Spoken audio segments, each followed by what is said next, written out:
अस्सलाम वालेकुम दोस्तों, मैं ਤੁਹਾਡਾ ਮੇਜ਼ਬਾਨ ਮੁਹੰਮਦ ਮੁਸ਼ਰਫ ਤੇ ਤੁਸੀਂ ਦੇਖ ਰਹੇ ਜੋ ਜਾਨੀ ਟੀਵੀ। ਵੀਰਾਂ ਭਰਾਵਾਂ ਨੂੰ ਪਤਾ ਹੈ ਇਨਸ਼ਾਅੱਲਾ ਫੇਸਬੁੱਕ ਤੇ ਭਰਾ ਦੇਖਦੇ ਨੇ ਡੇਲੀ ਬੇਸ ਤੇ ਨਵੇਂ ਤੋਂ ਨਵਾਂ ਜਾਨਵਰ ਚੜ੍ਹਦੇ ਤੋਂ ਚੜ੍ਹਦਾ ਲਿਆਈਦਾ ਅੱਲਾ ਦੇ ਫਜ਼ਲ ਨਾਲ।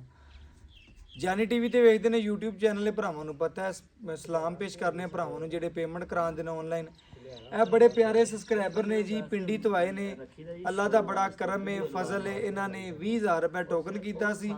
ਟੋਕਨ ਕਰਕੇ ਆਪਣਾ ਜਾਨਵਰ ਇੱਕ ਲੈਣ ਆਏ ਸਨ, 3 ਲੈ ਕੇ ਜਾ ਰਹੇ ਨੇ। ਇਸੇ ਤਰ੍ਹਾਂ ਭਾਈਆਂ ਨੇ ਇੱਕ ਜਾਨਵਰ ਦਾ ਟੋਕਨ ਕਰਾਇਆ ਸੀ। ਆਸੇ ਪਾਸੇ ਆਂਢ ਗੁਆਂਢ ਡਰਾਉਂਦਾ ਸੀ, ਤੁਹਾਨੂੰ ਦੋਸਤ ਡਰਾਉਂਦੇ ਸਨ ਕਿ ਟੋਕਨ ਨਾ ਕਰੋ, ਫਰਾਡ ਹੁੰਦਾ ਹੈ। ਲੇਕਿਨ ਤੁਸੀਂ ਸਾਡੇ ਕੋਲ ਆਏ ਜੋ ਭਰਾਵਾਂ ਨੂੰ ਕੀ ਦੱਸਣਾ ਚਾਹੁੰਦੇ ਇਸ ਗੱਲ ਦੇ ਬਾਰੇ? ਹੁਣ ਇਹ ਦੱਸਣਾ ਚਾਹਣਾ ਕਿ ਅੱਖਾਂ ਬੰਦ ਕਰਕੇ ਇਹ ਭਾਈ ਜੋ ਕਿ ਅੱਖਾਂ ਬੰਦ ਕਰਕੇ ਇਹਨਾਂ ਦੇ ਇਤਮਾਦ ਕਰੋ। ਪੈਸੇ ਤੁਸੀਂ ਆਨਲਾਈਨ ਕਰਾ ਦਿਓ, ਇਨਸ਼ਾਅੱਲਾ ਤੁਹਾਡਾ ਜਾਨਵਰ ਜਿਸ ਤਰ੍ਹਾਂ ਉਹ ਕਹਿ ਰਹੇ ਤੁਹਾਡੇ ਘਰ ਇਨਸ਼ਾਅੱਲਾ ਪਹੁੰਚ ਆਇਆ। ਜਿਸ ਤਰ੍ਹਾਂ ਚੈੱਕ ਕਰਨਾ ਲੋਡਿੰਗ ਆਨਲਾਈਨ ਹੋਈਆਂ ਨੇ, ਬਿਲਕੁਲ ਹੋ ਜਾਣੇ, ਪੈਸੇ ਅਕਾਊਂਟ 'ਚ ਆਏ ਨੇ, ਬਿਲਕੁਲ ਆਏ ਨੇ। ਇਸੇ ਤਰ੍ਹਾਂ ਦੱਸਣਾ ਜਿਹੜੇ ਭਰਾ ਇਤਮਾਦ ਕਰਦੇ ਨੇ, ਉਹ ਪੇਮੈਂਟ ਕਰਵਾਉਂਦੇ ਨੇ, ਉਹਨਾਂ ਭਰਾਵਾਂ ਨੂੰ ਦੱਸਣਾ ਕਿ ਡਰਨ ਤਾਂ ਨਾ, ਕੋਈ ਟੈਨਸ਼ਨ ਤਾਂ ਕੋਈ ਨਹੀਂ। ਮਸਲਾ ਨਹੀਂ, ਕਿਸੇ ਕਿਸਮ ਨਹੀਂ। ਅੱਖਾਂ ਬੰਦ ਕਰਕੇ ਮੇਰੀ ਜ਼ਿੰਮੇਵਾਰੀ, ਮੈਂ ਮੁਹੰਮਦ ਕਾਸਿਮ ਇਸਲਾਮਾਬਾਦ ਤੋਂ। ਇਹਨਾਂ ਨੂੰ ਤੁਸੀਂ ਬੇਗਮ ਹੋ ਕੇ ਪੈਸੇ ਕਰ ਦਿਓ ਇਨਸ਼ਾਅੱਲਾ। ਜਿਸ ਤਰ੍ਹਾਂ ਦੀ ਵੀਡੀਓ ਤੁਹਾਨੂੰ ਜਾਨਵਰ ਵਿਖਾ ਸੁਣ, ਉਸ ਤਰ੍ਹਾਂ ਹੀ ਜਾਨਵਰ ਤੁਹਾਡੇ ਕੋਲ ਇਨਸ਼ਾਅੱਲਾ ਪਹੁੰਚ ਜਾਸੀ। ਕੱਲ ਤੁਸੀਂ ਤਕਰੀਬਨ ਟੋਕਨ ਕਰਾਇਆ 20000 ਰੁਪਏ, ਆਪਣਾ ਮੌਕੇ ਤੇ ਪੇਮੈਂਟ ਕਲੀਅਰ ਕੀਤੀ, ਜਾਨਵਰ ਲੈ ਕੇ ਜਾ ਰਹੇ ਜੋ ਖੁਸ਼ ਜੋ? ਬਿਲਕੁਲ ਬਹੁਤ ਖੁਸ਼ ਹੋ, ਬਹੁਤ ਖੁਸ਼ ਹੋ। ਨਾਲ ਆਏ ਭਾਈ ਜਾਨ ਬੜੇ ਅੱਛੇ ਨੇ, ਬੜਾ ਸਾਡੇ ਨੇ ਅੱਛਾ ਅਖਲਾਕ ਕੀਤਾ, ਸਾਡੀ ਬੜੀ ਖਿਦਮਤ ਖਾਤਰ ਕੀਤੀ ਨੇ, ਬਹੁਤ ਅੱਛੇ ਨੇ ਭਾਈ।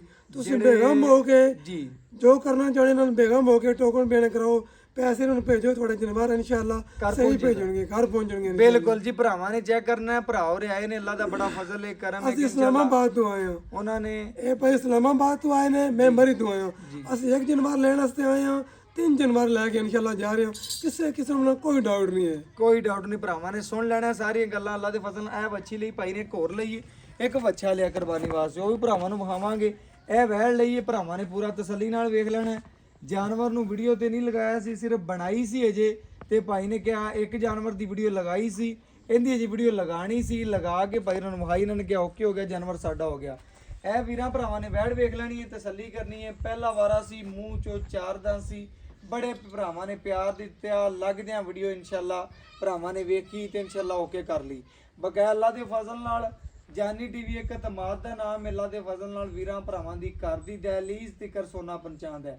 ਜਾਨਵਰ ਖਰਾਬ ਪਹੁੰਚਾਉਂਦਾ, ਆਪਣਾ ਟੋਕਨ ਕਰਾਓ, ਬਿਆਨਾ ਕਰਾਓ, ਮੌਕੇ ਤੇ ਆਓ, ਆਨਲਾਈਨ ਲਓ, ਜਿਵੇਂ ਤੁਹਾਡਾ ਦਿਲ ਖੁਸ਼ ਹੋਵੇ, ਮੁਤਮਿਨ ਹੋਵੇ, ਜਾਨਵਰ ਤੁਸੀਂ ਲੈ ਜਾ ਸਕਦੇ ਹੋ। ਅੱਲਾ ਦੇ ਫਜ਼ਲ ਨਾਲ ਲੋਡਿੰਗ ਬੱਚੀ ਦੀ ਕਰਵਾਉਂਦੇ ਆ, ਔਰ ਨਾਲ ਗੱਲਾਂ ਸ਼ੇਅਰ ਕਰਨੇ ਆ, ਔਰ ਵੀਰਾਂ ਨੂੰ ਦੱਸਨੇ ਆ ਜੀ। ਲਓ ਜੀ, ਕਰਾਓ ਲੋਡਿੰਗ, ਆ ਗਿਆ ਡਾਲਾ, ਔਰ ਡਾਲਾ ਨੰਬਰ ਔਰ ਇੱਕ ਗੱਲ ਕਰਨੇ ਆ ਕਲੀਅਰ। ਅੱਲਾ ਦੇ ਫਜ਼ਲ ਨਾਲ ਭਰਾਵਾਂ ਨੂੰ ਪੂਰੀ ਕਰਵਾਉਣੇ ਹੋ ਤਸੱਲੀ। ਜਾਓ ਵੀ ਡਾਲਾ ਆ ਗਿਆ, ਹੈਲੋ ਡਾਲਾ ਆ ਗਿਆ,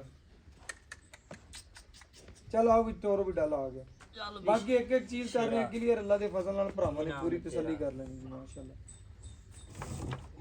ਲੋਡਿੰਗ ਦਾ ਟਾਈਮ ਆ ਗਿਆ ਜੀ, ਪ੍ਰਵਾਜ਼ ਅੱਜ ਦੀ ਉੱਡਣ ਲੱਗੀ ਹੈ ਜੀ। ਵੀਰਾਂ ਭਰਾਵਾਂ ਨੇ ਚੈੱਕ ਕਰਨਾ ਪਿੰਡੀ ਵਾਸਤੇ। ਬੜੇ ਪਿਆਰੇ ਸਬਸਕ੍ਰਾਈਬਰ ਨੇ, ਕੀ ਨਾਮ ਹੈ ਭਰਾਵਾਂ ਦਾ? ਮੁਹੰਮਦ ਕਾਸਿਮ ਜੀ। ਮੁਹੰਮਦ ਕਾਸਿਮ ਸਾਹਿਬ ਨੇ ਜੀ, ਇਨਸ਼ਾਅੱਲਾ ਪਿੰਡੀ ਤੋਂ। ਭਰਾ ਜਿਹੜਿਆਂ ਨੇ ਵੇਖਿਆ ਭਰਾ ਨੂੰ ਜਾਂ ਕੋਈ ਵੇਖਦੇ ਨੇ ਪਿੰਡੀ ਤੋਂ, ਇਨਸ਼ਾਅੱਲਾ ਉਹਨਾਂ ਵੀਰਾਂ ਭਰਾਵਾਂ ਨੂੰ ਦੱਸ ਜਾਈਏ ਅੱਜ ਦਾ ਇਨਸ਼ਾਅੱਲਾ ਜਾਨਵਰ ਇਹਨਾਂ ਦੇ ਨਾਮ ਹੋ ਗਿਆ। 3 ਜਾਨਵਰ ਭਰਾਵਾਂ ਨੇ ਖਰੀਦੇ ਨੇ। ਪੇਮੈਂਟ ਸਾਰੀ ਦੀ ਸਾਰੀ ਪੇਮੈਂਟ ਅਕਾਊਂਟ 'ਚ ਲਾਈਏ।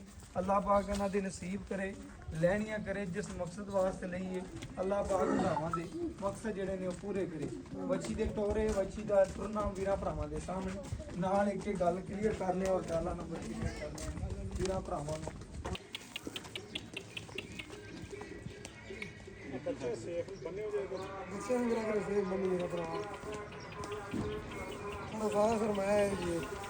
ਬਸ ਰੋਕ ਲੈ, ਚੜ੍ਹ ਜਾ, ਚੜਨ ਦੇ ਗਾਂ ਚੜਨ ਦੇ ਵਿੱਚ ਫੜਾ ਦੇ, ਤੂੰ ਬੈਗ ਨਿਕਲਿਆ। ਬੱਚਾ ਦੇਖੇ ਮੈਨੂੰ ਤੇ ਮੇਰਾ ਬੱਚਾ ਕਿਹੜੇ ਵੇਖੀ ਨਾ ਲੱਗੇ ਨਾ ਬਣਨੇ ਇਹਨਾਂ ਦਾ ਬੱਚਾ ਫਰੰਟ ਸੀਟ ਹੈ। ਮੈਂ ਕਹਿੰਦਾ ਮੈਂ ਜੇ ਨਹੀਂ ਬਣਨਾ। ਕਿਉਂ